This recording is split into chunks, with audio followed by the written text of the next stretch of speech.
প্রতিপক্ষের তালিকায় বাফুপে আসছে নতুনত্ব। বাংলাদেশের থেকে ৭২ ধাপ এগিয়ে থাকা ভিয়েতনামের বিপক্ষে মাঠে নামবে বাংলাদেশ।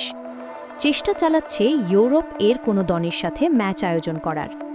হামজা সমিতের সাথে বাড়ানো হবে বংশোদ্ভূত খেলোয়াড়ের তালিকা। সিঙ্গাপুরের ম্যাচের পর আসতে পারে নতুন কোচ। শরীরের নাম মহাশয়, যাহা সহাবে তাহাই সয়। বহুল প্রচারিত এই বাক্যটি মেলাতে পারেন যে কোনো পেশাদার খেলার সঙ্গে। যত চাপ নেবে ততই ভালো খেলবে। আর এই চাপ নেওয়ার জন্য দরকার মানসম্মত শক্তিশালী একটি প্রতিপক্ষ। আর সেই দিক বিবেচনায় বাফুপে চাইছে র্যাঙ্কিংয়ে এগিয়ে থাকা দলগুলোর সাথে খেলার আয়োজন করতে। ৩১ মার্চ সিঙ্গাপুরের বিপক্ষে এশিয়া কাপ বাছাই ম্যাচে মাঠে নামবে বাংলাদেশ। প্রস্তুতির কথা শুনলে ভুটান, নেপাল, হংকংয়ের নাম মাথায় আসলে এখন এগুলোকে পরিবর্তন করে আরও এগিয়ে যেতে চায় বাফুপে। ভিয়েতনামের মতো শক্তিশালী ফিফা র্যাঙ্কিংয়ের ১০৮-এ থাকা দলের সাথে মাঠে নামবে বাংলাদেশ।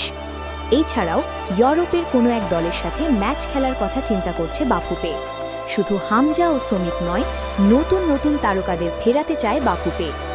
বাংলাদেশে আসতে যাচ্ছে আরও ৫ বংশোদ্ভূত ফুটবলার। শুধু ফুটবলার নয়, কোচ পরিবর্তন করার জন্য চেষ্টা চালাচ্ছে বাংলাদেশ।